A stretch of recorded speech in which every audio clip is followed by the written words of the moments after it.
அனைத்து உறவுகளுக்கும் வணக்கம். அதாவது இப்போ எப்படி என்னன்னு பார்த்தீங்கன்னா 2026 தேர்தலில் வேதாரண்யம் தொகுதியில் ஒரு கேண்டிடேட் நிற்கிறார். அவர் பேர் யாருன்னு பார்த்தீங்கன்னா இடும்பவனம் கார்த்திக். அவர் என்ன நினச்சிட்டாரு, 2024 தேர்தலில் நிற்க அவருக்கு வந்து நாம் தமிழ் கட்சியில் சீட்டு கொடுத்துருக்காங்க. உடனே அவர் எம்எல்ஏ நினச்சிட்டார். எம்எல்ஏ நினச்சிட்டு என்ன பண்ணுறாரு, எங்கள் கட்சி எம்எல்ஏவை வந்து என்ன பண்ணுறாரு, அண்ணன் வேல்முருகனை வந்து தரகுறவாக வந்து பதிவு போட்டுருக்காரு இணையதளத்தில்.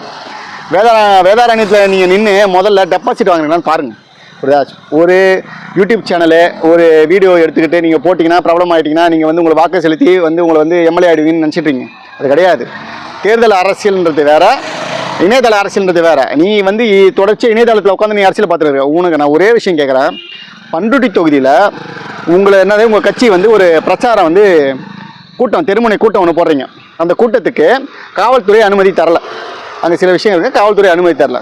அதை வந்து ஒரு விஷயமாக்கி அண்ணன் வேல்முருகன் தான் வந்து அந்த கூட்டத்துக்கு வந்து உங்களுக்கு வந்து பர்மிஷன் கொடுக்கல அப்படின்னு சொல்லி போட்டிருந்தார். நீ உண்மையாலுமே திராணி, நீங்கள் தான் பெரிய ஈர வெங்காயம் மாதிரி பேசுகிறீங்களா?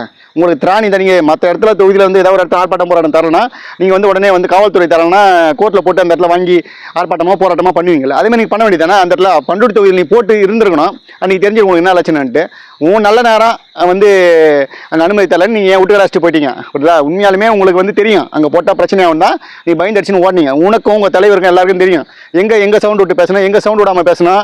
இந்த அகாஜுகா வேலைலாம் உங்களுக்கு நல்லா தெரியுன்றது எங்களுக்கு தெரியும். புரியுதா? உன் வித்தையெல்லாம் இங்கே காமிச்சிட்டு எங்கள் அண்ணனை வந்து அந்தமானுக்கு அப்புறம் அங்கே போய் நில்லுங்க. வந்து அமிதாப் பாமா கோவம் வந்துச்சுன்னு உங்களுக்கு தான் சூடு சொரணை ஏதாவது இருக்குதா உங்களுக்கு? ஃபஸ்ட்டு வந்து உங்கள் அப்புறம் பேசினா உங்கள் அப்படியே வந்து முட்டு கொடுத்துன்னு சில பேர் ஓடியாந்துருவாங்க. தரத்தரன்னா வந்து நீங்கள் வந்து எங்களை பற்றி பேசுகிறீங்கன்ட்டு. ஒரு காவல் நிலையத்துக்கு போய் உங்கள் தலைவரை போய் அங்கே வந்து வழக்குக்கு வர சொன்னால் நான் வந்து காலையில் வீரவாசனை மாதிரி நான்லாம் வர முடியாது. வரல என்ன பண்ணுறீங்க காவல்துறைன்னு சொல்லி காலையில் பேசுவார். அன்றைக்கி ராத்திரி